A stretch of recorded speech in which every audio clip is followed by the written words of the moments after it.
This is Charlotte Talks. I'm Mike Collins on the local news roundup. At first, Town of Matthews commissioners were unanimous in their opposition to the transit plan. Now they may be changing their minds. Crews battle wildfire blazes in both Carolinas. Helene funding moves to the General Assembly, as does the idea of investing state retirement funds in cryptocurrency. Crime in Gastonia declines, as do funds for schools in Cabarrus County, where they face an $11 million shortfall. Doge cuts hit home. A tornado touches down in Union County, and the Carolina Theater readies for its close-up. Here to talk about those stories and more is WFAE News Editor, Senior Editor Ely Portillo. Ben Thompson is an anchor at WCNC TV. Alexandria Sands, a reporter for Axios Charlotte. And Ryan Pitkin is co-founder and editor of Queen City Nerve. Good morning, everybody. Thank you for being here. Morning. So last week, we talked about movement in Raleigh with a bill proposing a referendum for Mecklenburg County's voters to say yes or no to a 1-cent sales tax for our transit plan. It took a long time for this to get to this point, but it was finally introduced. Charlotte City Councilman Ed Driggs was happy about this, but he's urging caution. I've been carefully taking the position that we are hopeful, not getting ahead of the legislators on this and not celebrating too much too soon. But compared to not having this action happen, this is a big deal. But there were questions about how this plan will be received in the General Assembly, especially since the town of Matthews was absolutely opposed to it, because it has become clear that the Silver Line light rail train to Matthews would be unlikely. All members of the Matthews County Commission, or the Matthews Town Commission, voted to oppose the plan as it made its way to Raleigh. But now the ice may be thawing. Gina Hoover is Matthews Mayor Pro Tem. She's not at yes yet when it comes to supporting that sales tax, but she's no longer totally opposed because she knows it could bring infrastructure money to the area, as she told WSOT TV's Joe Bruno. That's huge. I mean, you talk about sidewalks but it's not just when you say 5.4 million, it's annually, indefinitely, and it will go up in increments. So there's a lot of money in this plan that will go directly to towns to spend on roads and sidewalks and other infrastructure of their choice. Some have called this game-changing, Eli. Why? Well, right now, they just don't have that money, and they don't have a way to raise that money themselves without doing something like raising property taxes in their jurisdiction. This would be a new pot of money that, in addition to the 40% that would go towards transit, they would also be able to use the different towns and cities in Mecklenburg County for those projects that Gina Hoover was talking about there. So there is this thaw among three of the, I think, 6 members of the Matthews Town Commission. Commissioner Mark Tofano told the Charlotte Ledger that it isn't a matter of changing his mind or being pressured to switch. He says he and other committee members were initially led to believe that Matthews would receive nothing from this deal, but still be stuck paying these extra taxes. And now he and others have learned that there would be quite a bit in it for the town and its residents. So he and 2 other commissioners, half the board, have decided to withdraw their opposition. We have known and talked about this for quite a while, that this money, this road money, this infrastructure money would be coming to towns to spend at their discretion. Why, Alex, are they just now coming to understand this? It seems like they may have had some sit downs with cats where they explained this money. The town of Matthews would get about $5 million a year for road projects, and that includes not just road resurfacing and things like that, but also sidewalks and bike lanes. I think it's pretty telling that if the commissioners are not understanding this, then a lot of the residents and the voters aren't going to, and that's one of the big reasons why the city and CATS are pushing for this bill to move forward so quickly so that they can start educating people as well as they can, and they can get those yes votes. But it's going to be pretty significant that they're changing their mind on this. And this is a big amount of people who are voting. 31,000 people live in the town of Matthews. So both Ben and Eli want to get in on this. I'll start with you, Eli. Go ahead. Yeah, and to your point, there has been extensive reporting about the amount of money Matthews would get. The town itself and Matthews Mayor John Higdon have addressed that, I believe in August last year. They talked about the amount of money they would get and said it was not significant enough for them to support the bill. It's also important to note, I think, that the town's commissioners who've changed their minds. They haven't gotten to yes yet. They've just said, well, we think it should be up to voters in the referendum. So it's kind of like when my kids start wearing me down, asking me for ice cream, and I change from no to like, okay, we'll talk about it. They're not at yes yet, but they're at, okay, we'll talk about it. Ben. Yeah, this was not a ringing endorsement. It was not a complete change of heart for this referendum appearing on the ballot. It was instead, hey, why not let the voters decide at this point? We're not sure it's a good idea, but you know what? It's an okay enough idea that we're going to let the voters think about it come November. So, Eli, can we go for ice cream after the program is over today? Or can we do that? Look, Mike, we'll talk about it. Okay.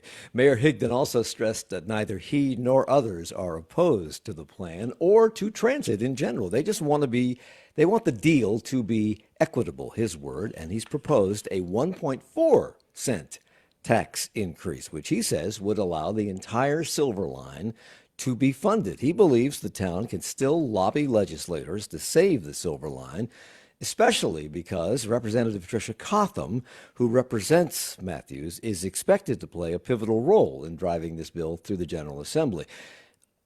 Is Mr. Higdon being overly optimistic, especially since he believes that they have lost some leverage here, Ryan? Yeah, I mean, I think everyone inside of Mecklenburg County is being overly optimistic, but that's what you have to do as an elected official here. And I'm happy it's not Higdon, obviously, but I'm happy that some of these commissioners perhaps have been listening to me on the show continuously scream out against this talking point that this is Republicans and the legislature trying to enact a tax raise on people in Mecklenburg County, when that's not what it is at all. I'll repeat it again every time I come on here until the end of the story, that they're just trying to let voters decide on a tax raise in Mecklenburg County for themselves as this jurisdiction. It wouldn't be anyone in the state legislature enacting a tax raise. And that plays into something Ed Driggs talked about, because the public needs to chime in on. They need to understand it, first of all, but they also need to chime in on this before any November vote. And Charlotte City Council's Ed Driggs, who is part of this transit plan, believes a public information campaign needs to start right now, because Raleigh could drag its feet on this through the summer. We're going to be a situation where this bill has been filed, not clear exactly when it could pass. And then you've still got a delay until the budget adoption when it becomes fully effective. Meanwhile, we need to be engaged in public information starting, soon now. The saga continues, and we will be there to cover it. Last weekend, firefighters battled wildfires in both North and South Carolina. The National Weather Service had warned of the potential of wildfires because of dry and windy conditions, and they proved to be correct. Where were the worst of these fires, Alex? I believe the worst one was near Myrtle Beach in South Carolina, more than 2,000 acres. People were evacuating there. And then in North Carolina, in Polk County, there was more than 600 acres. At this point, I believe they're both pretty well contained, and first responders are expecting to make more progress as the wind dies down more today, and we possibly get some rain that could help. So. Yeah, 175 fires were reported having burned 6 square miles in South Carolina. In our state, the U.S. Forest Service said fires involved the Uwharrie National Forest, which is east of Charlotte, and an area around the town of Tryon, up in the mountains. Bobby Arledge is Polk County Emergency Management Director, and he told WBTV, coming on the heels of Helene, this is not what area residents needed. We still have people trying to get their lives back together. Now we have this. So it's heartbreaking for us as emergency responders, for these folks that's still trying to get their lives back together. So I was going to ask Eli what the status of those fires was at the moment, but I think Alex has already told us. So let me ask you this. The National Weather Service warned of this, and I'm wondering if we know how valuable that warning turned out to be. Did it help ameliorate some of these fires or get a handle on them more quickly, because the National Weather Service is a target of downsizing by the Trump administration? Well, I'm not sure about answering that specifically. I will say The single leading cause for wildfires in the Carolinas is human causes. And because of this warning, counties and the states have been able to say, hey, we're banning outdoor burns right now. Don't burn your yard debris. So they were able to put those protective measures in place. One other thing to mention when it comes to those cuts is the Forest Service. There have been jobs impacted there, and there's a lot of fuel on the ground post Helene. Our climate reporter Zach Turner went out to a controlled burn where they're trying to get rid of some of this debris.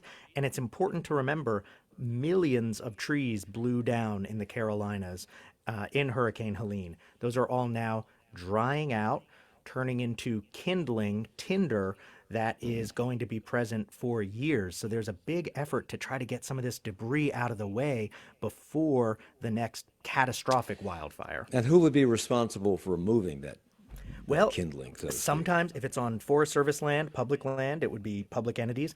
A lot of it is on private land, though, a lot of privately owned timberland. And, Zach this week was out with the Prescribed Burn Association, actually not moving the debris out, but trying to burn some of it in a controlled way. They were able to burn 10 acres in one day for this visit that we did out there. There are hundreds of thousands of acres to cover with this, so it's an enormous task. So while Donald Trump is leading into fossil fuels and putting up roadblocks that will discourage the transition to clean energy, Charlotte is looking to take a different path, has been for quite a while, actually. City Council's Transportation Committee spent some time considering updates to Charlotte's plan to electrify buildings and transportation, and while improving energy efficiency. So tell us more about that, Eli. They spent some time on that this week. Yeah, so Charlotte has this strategic energy action plan that they've been trying to push towards for I believe since 2019 or so.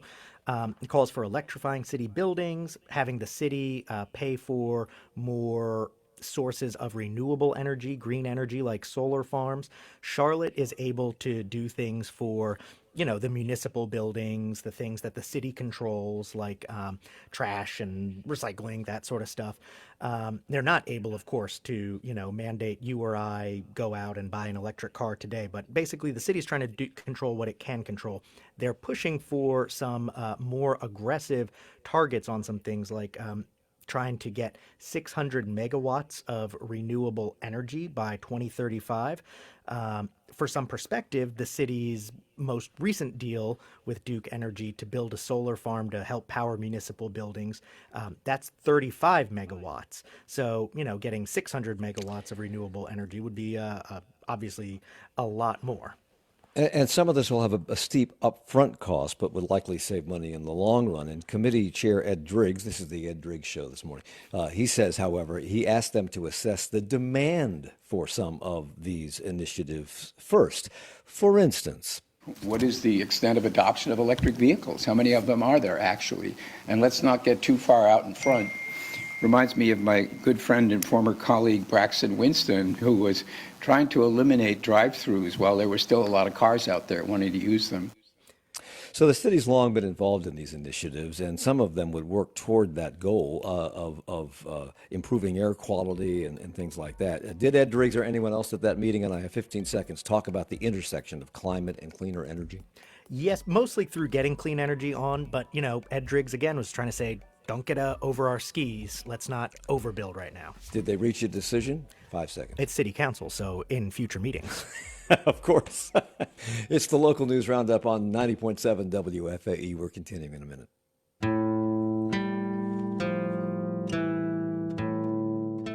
Monday on Charlotte Talks, Alexander Vindman joins us to talk about the importance of Ukraine to our safety and about how mistakes the West made after the fall of the Soviet Union have led us to where we are today.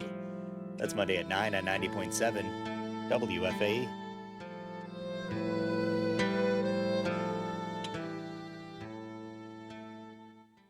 On Thursday, May 8th, join WFAE for Chocolate, Charcuterie, Champagne, and Culture, a tasting event where you can indulge in sweet and savory delicacies.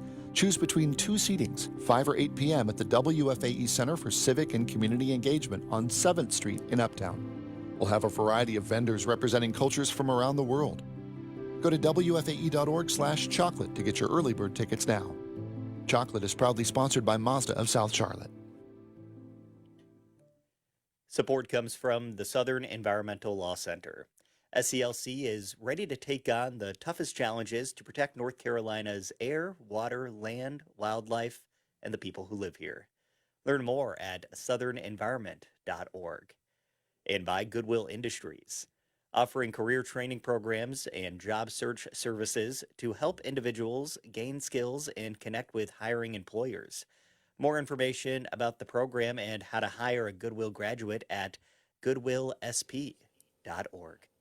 It's Charlotte Talks on the local news roundup on 90.7 WFAE and WFHE, listener funded. We're here with Ely Portillo. He's the senior editor for WFAE News. Ben Thompson is an anchor at WCNC TV. Alexandria Sands, a reporter for Axios Charlotte, and Ryan Pitkin, co-founder and editor of Queen City Nerve. Both houses of the General Assembly worked this week on bills to further fund Hurricane Helene relief efforts in western North Carolina.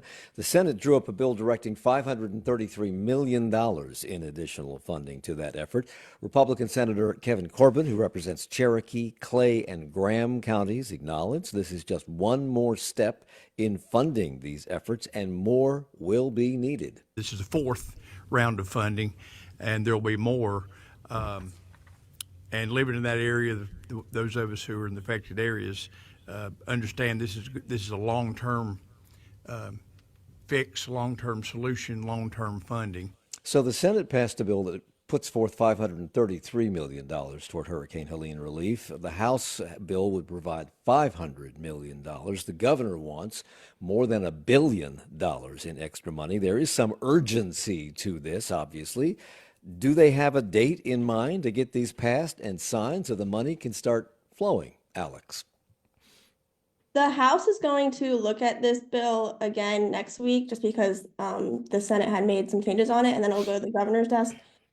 So I think that it should pass just because of this urgency that they have.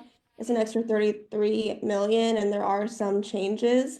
But I think given the circumstances and the amount that they're prioritizing this, it should move pretty quickly. But we haven't heard much from House leaders yet on the specific details. House Speaker Destin Hall hopes that now the Senate has passed their version, that a final version could be produced next week. At least he's hopeful that that can happen. I want us to act as quick as we can to get it out so that folks can start getting that relief. But there are details, obviously, to be ironed out. Both House and Senate want to fund summer school programs in districts where classes were canceled for weeks after the storm. And Republican Senator Ralph Heiss is from hard-hit Mitchell County. I believe my sons have been to school 29 days since the storm has hit, over 5 months. And Governor Stein has also called for money to fund the 30-day summer learning program. Eli, how much money are we talking about for that?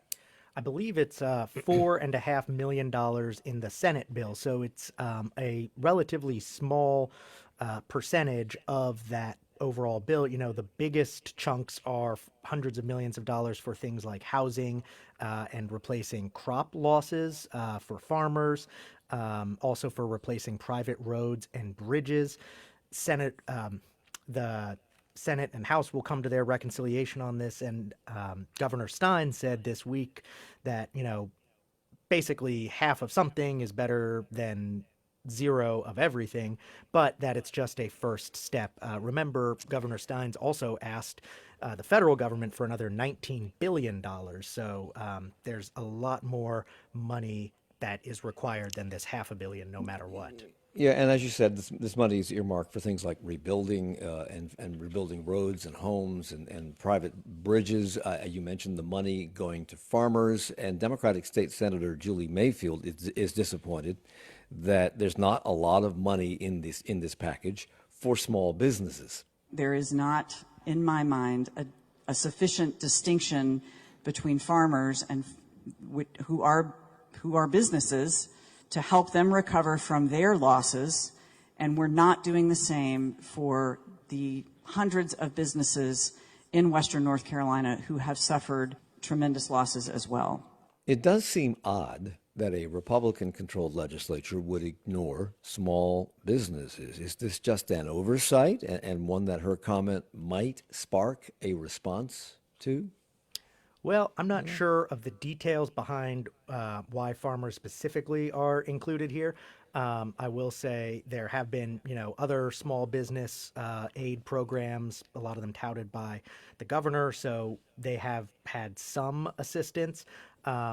I think the biggest thing is just seasonality. A lot of farms are coming into planting seasons, and we're already blown up from their harvest seasons for agritourism, like apples that really thrive in the fall. So, timing wise, a lot of them need it right now. We're also heading into the tourist season. Mm-hmm.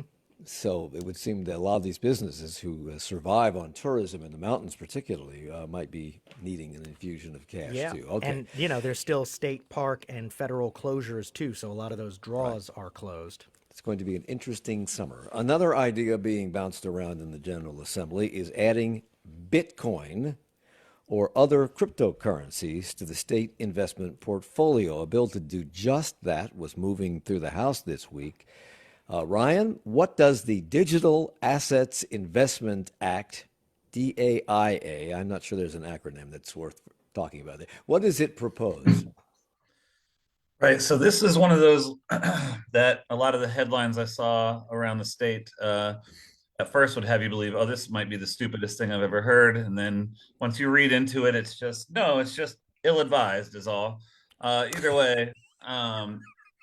So what it does is it allows for lawmaker or the treasurer to invest some of the state's pension fund for state employees into cryptocurrency. It does lay out some restrictions and regulations there. It would only limit it to 10% of any state pension funds, stuff like that. And it isn't just, let's invest this all into Bitcoin. It actually it only allows for exchange traded funds, which are sort of like junk drawers of digital assets with a bunch of different things in it that then the ETF itself, as it's called, can be traded like a stock. Yeah, you're diversifying your money among different different bitcoins or different cryptocurrencies that are essentially the same. Every serious money person I've ever heard talk about this, if you want to talk about Social Security being a Ponzi scheme, which it is not, this is.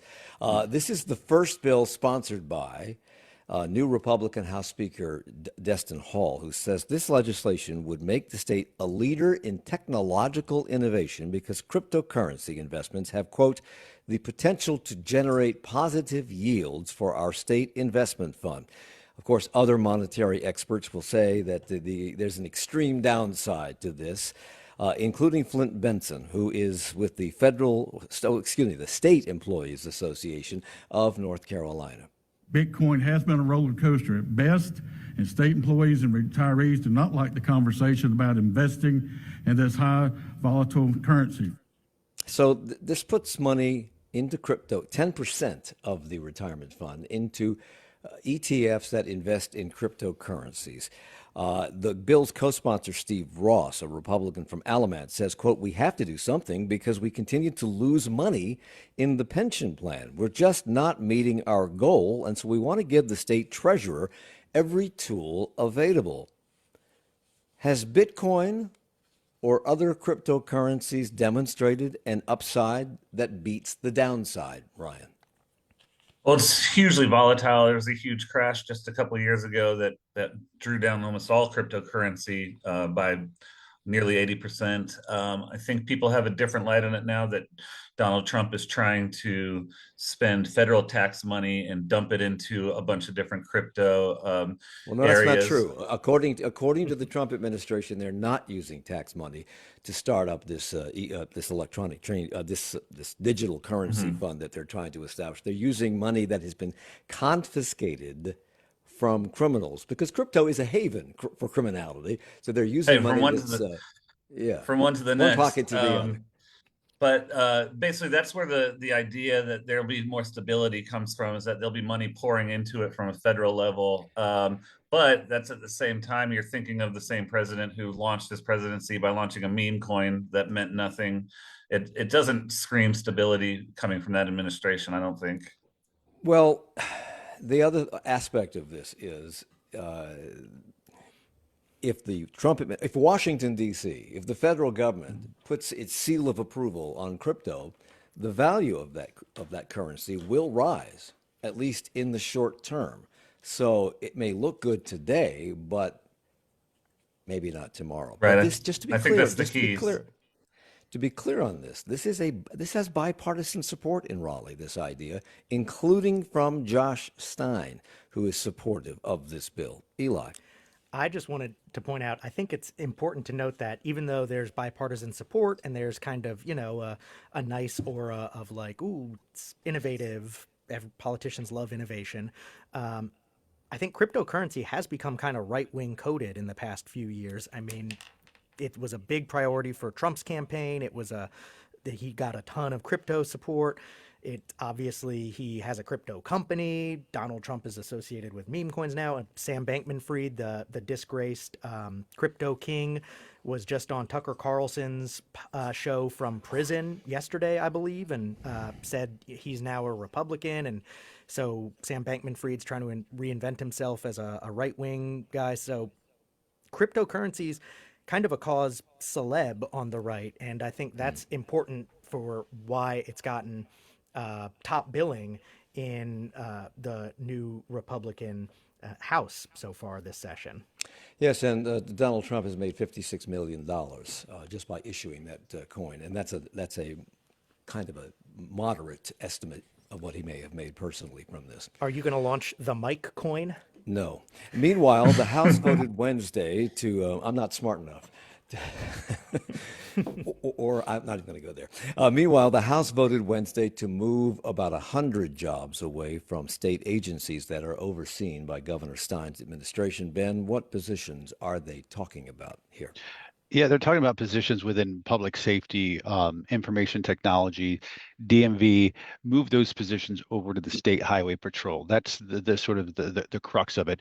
The wider view of this, Mike, is the ongoing narrative that we've seen in the state of the give and take, push and pull between the legislative branch and the executive branch.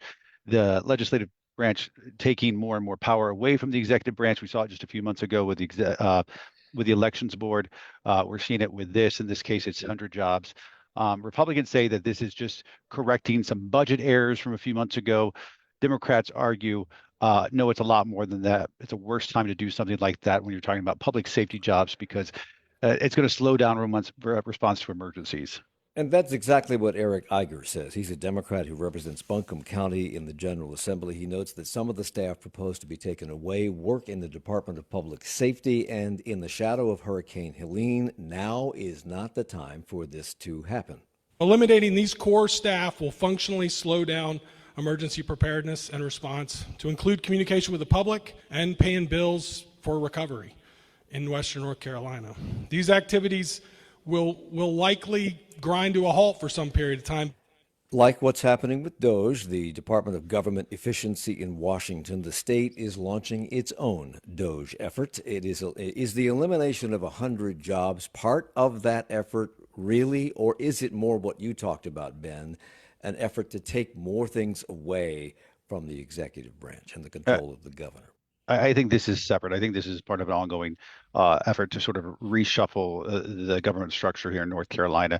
And in this case, Republicans say it just makes much more sense this way. Democrats say no, not really. And I mean, keep in mind, this has been going on for a few years now. And even Pat McCrory, Republican, former mayor, former governor, has spoken out about this, saying that this is not a good idea and saying to Republicans, you know, the shoe is going to be on the other foot at some time, and we are not going to like this. So on the Senate side, they voted along party lines to ban the state's Democratic Attorney General, Jeff Jackson, from suing the president over any executive orders. And it came on a surprise vote announced only moments before they took it. What would this bill do should it become law, man? It would basically keep Jeff Jackson from suing or stopping the Trump administration from enacting its executive orders, which it already has done. When I spoke to Jeff Jackson back a month or two ago, he had said he viewed this job as being a nonpartisan job. I think critics will say, well, no, this is becoming partisan. Republicans will say that Democrats are saying this is part of his job, that he is a independently elected office that this is part of what he's supposed to do.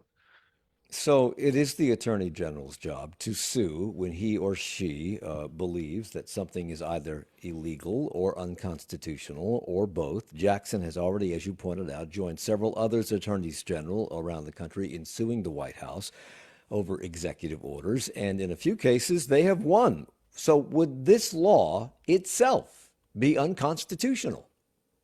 Well, it could be, although lawmakers have said, Republican lawmakers said, if it gets to the point, they could simply repeal every state law that gives the Attorney General any powers or duties if it gets to that point. I mean, there is some precedent here. Back in 2017, they actually stripped Attorney General Stein at the time of, I think, something like $1 million from his budget in what many saw was retaliation for filing a suit against Trump's campaign during this first administration.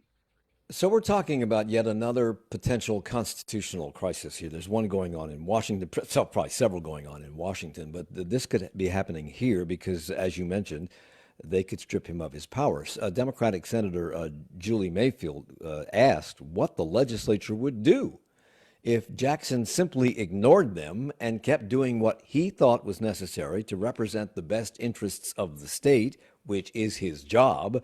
And pointing out that the Attorney General is, as you said, an independently elected official, which means the General Assembly cannot impeach him.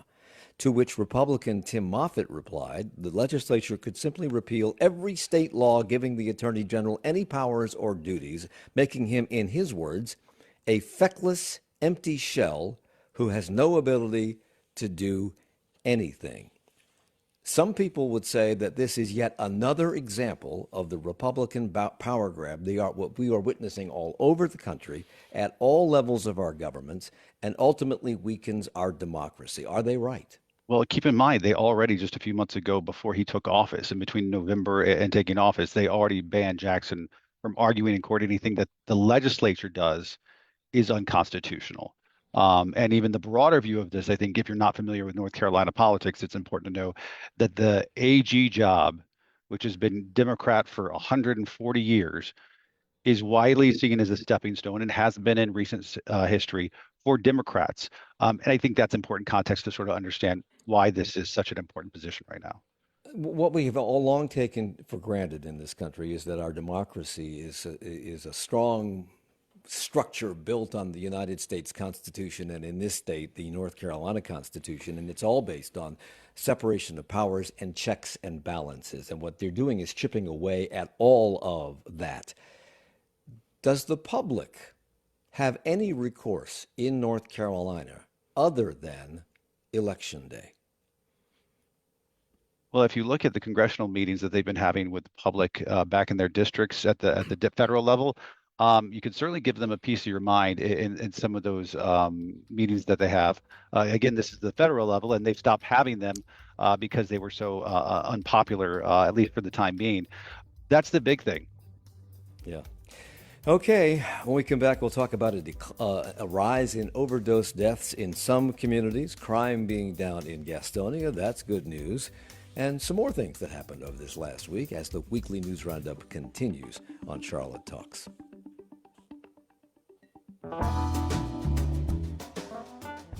Coming up at 10, it's 1A. As Donald Trump's trade wars heat up, the stock market is going down. The president's address to a joint session of Congress featured boasts from Trump and protests from Democrats. We discuss.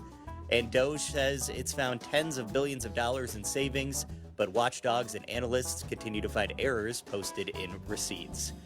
1A covers these stories and more in 20 minutes on WFAE. I'm climate reporter Zachary Turner. As federal policies change rapidly, WFAE is tracking what this means for the Carolinas. If they start attacking existing projects, there will be immediate lawsuits. Keep up with WFAE's climate coverage on Morning Edition and All Things Considered, and online at wfe.org/climate news. WFAE's climate coverage is supported, in part, by grants from the Salamander Fund and Green South Foundation. It's easy to take important things for granted when they're free, but the money has to come from somewhere. If you're a regular WFAE listener, consider taking the next step. Become a sustaining member. If not for you, then for a neighbor who relies on our news but can't contribute. By paying it forward, you're helping keep this essential service moving forward. Join today by making a donation of support at WFAE.org. Thank you.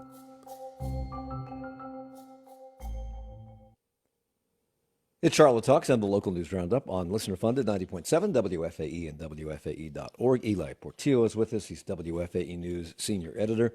Ben Thompson is an anchor at WCNC TV. Alexandria Sands, reporter for Axios Charlotte. And Ryan Pitkin is co-founder and editor at Queen City Nerve. Ryan, despite the sharp decline in drug overdose deaths around the country, you reported this week that local health officials are concerned with what they call an alarming disparity among racial groups falling victim to overdoses in Mecklenburg County. What are they saying? Right. So they've found that since or in between 2019 and 2024, there was a 200% rise in overdose deaths among both Black and Hispanic residents in Mecklenburg County.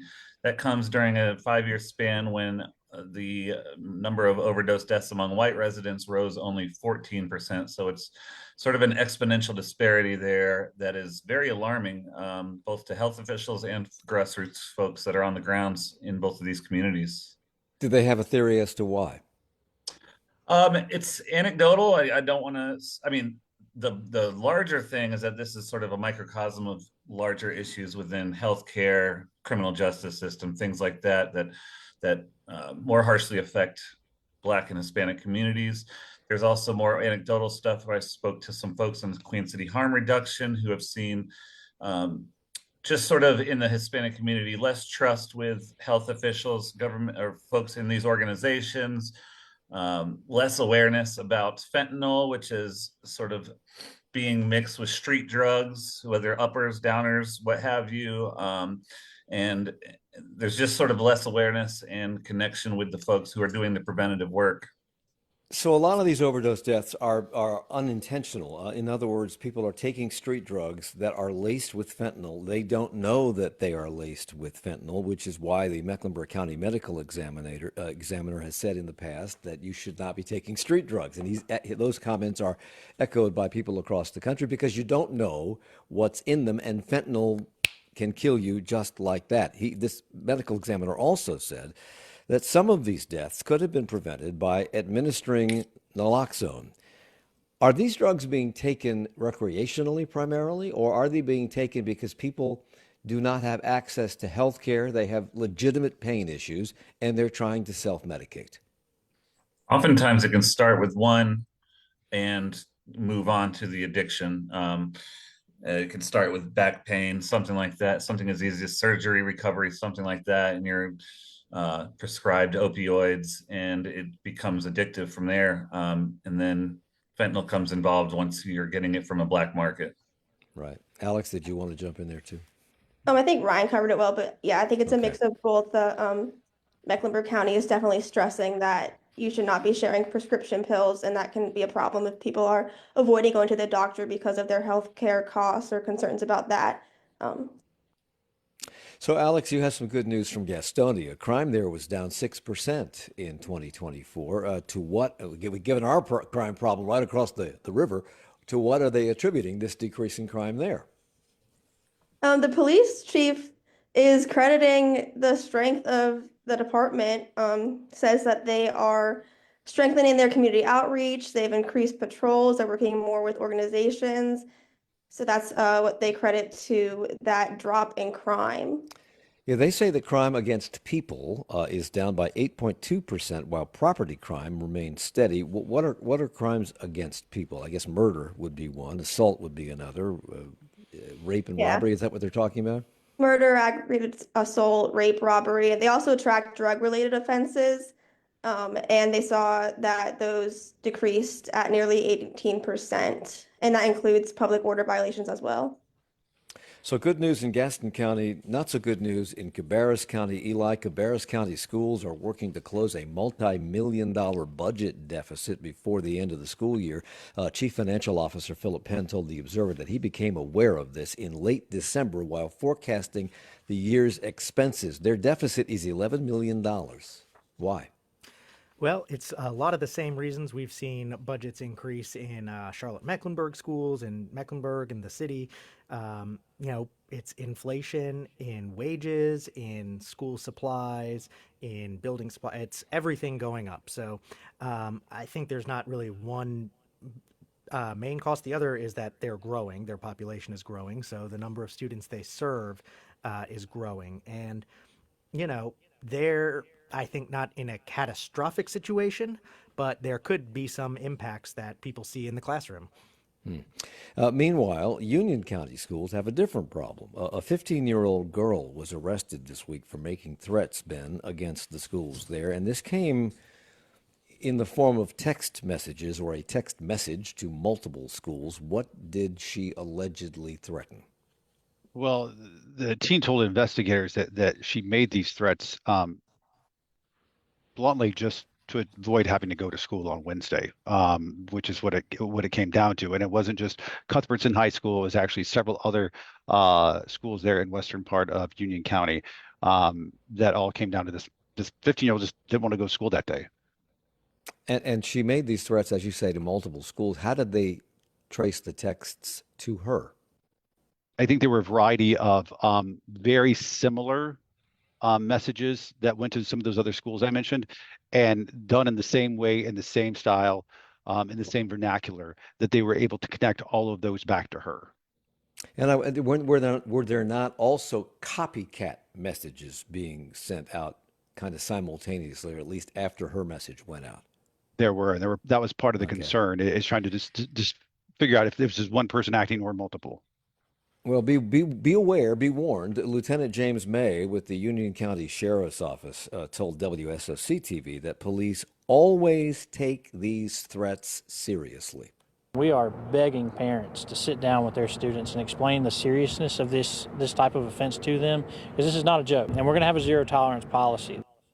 So back at CMS, students frustrated with conditions at West Mecklenburg High staged a walkout last month. How can we're just hearing about this now. WFAE's education reporter James Farrell just reported this.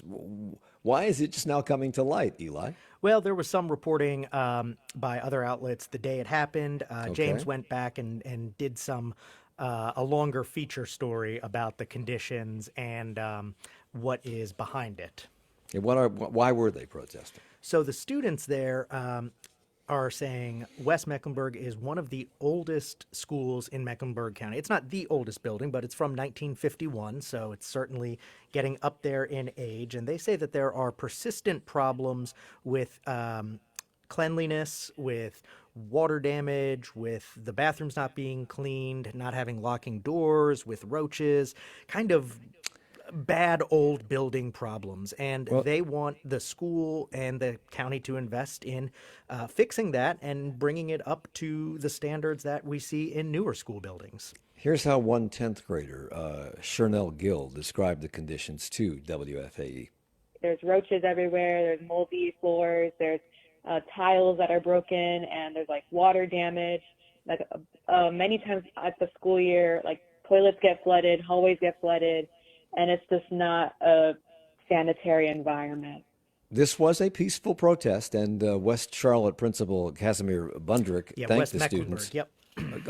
West Mecklenburg. The principal, Casimir Bundrick, thanked the students there for saying that the schools respects the rights of our students to advocate for causes that are important to them.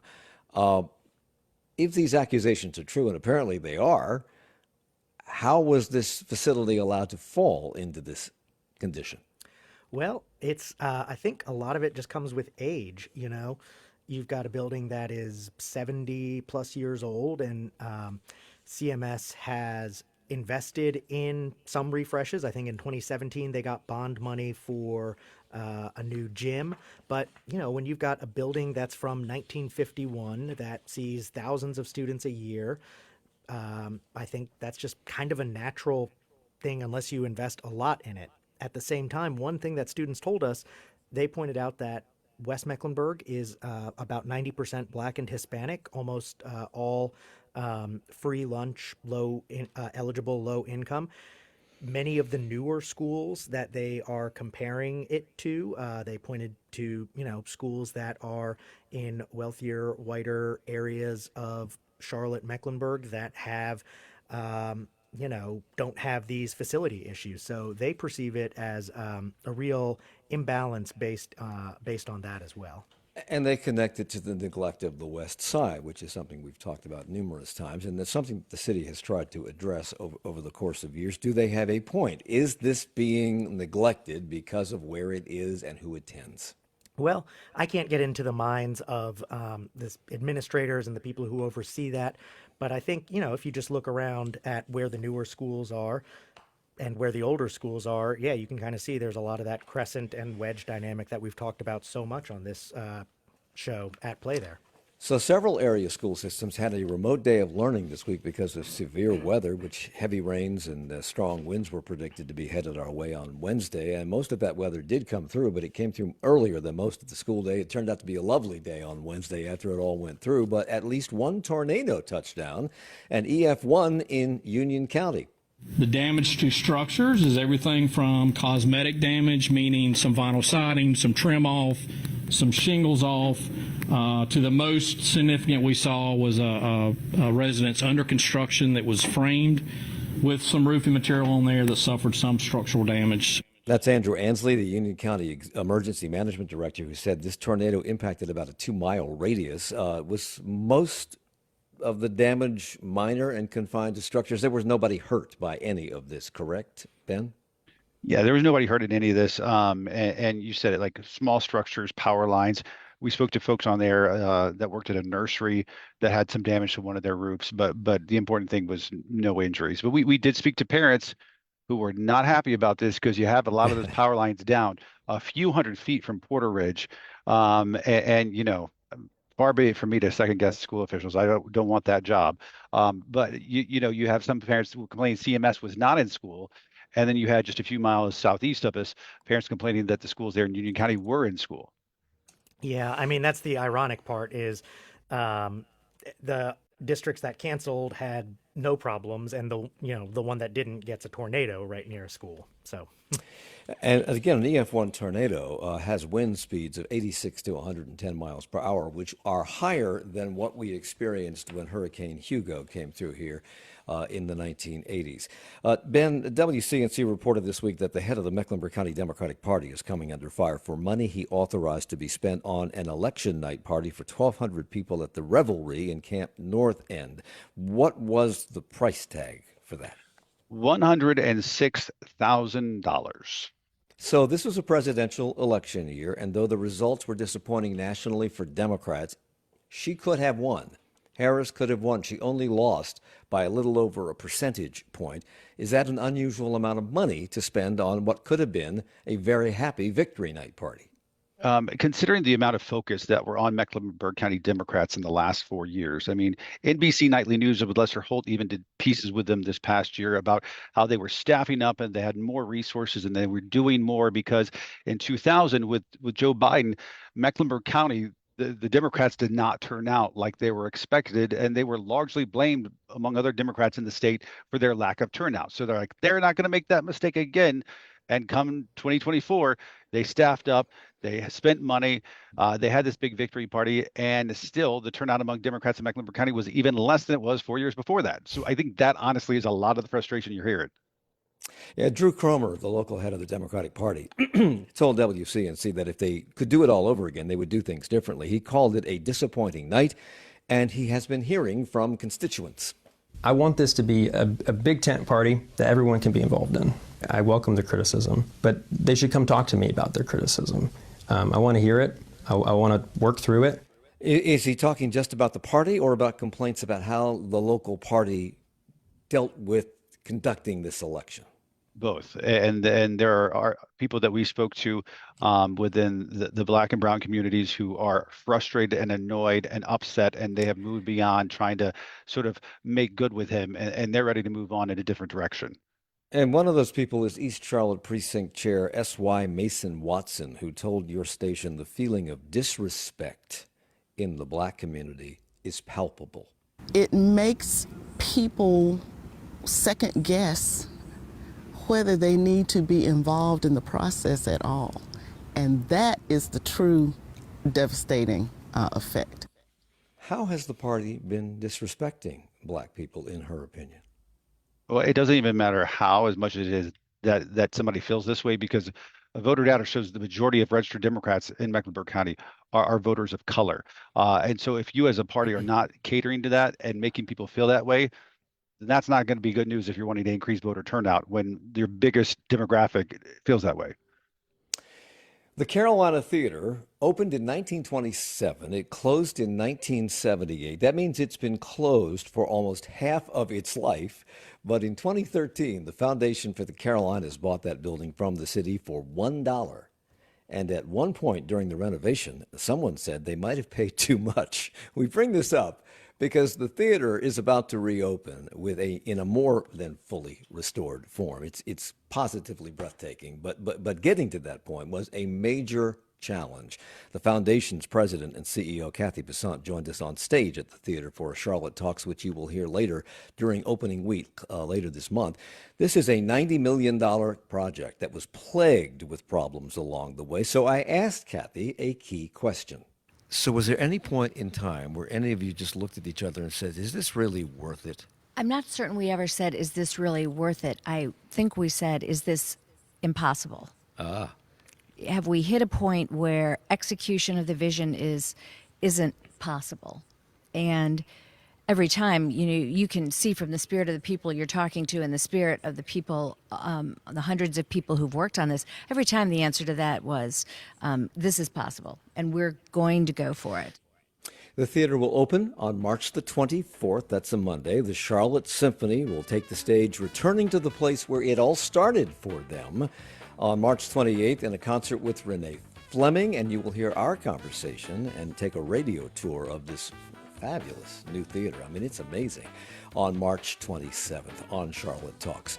Thanks to Ely Portillo from WFAE News, Ben Thompson from WCNC TV, Alexandria Sands from Axios Charlotte, and Ryan Pitkin, Queen City Nerve. Thank you all for the hour. Charlotte Talks is a production of 90.7 WFAE. Support for Charlotte Talks comes from Mazda of South Charlotte. Our executive producer is Gabe Altieri. The senior producer is Sarah D'Elia. Our producer is Chris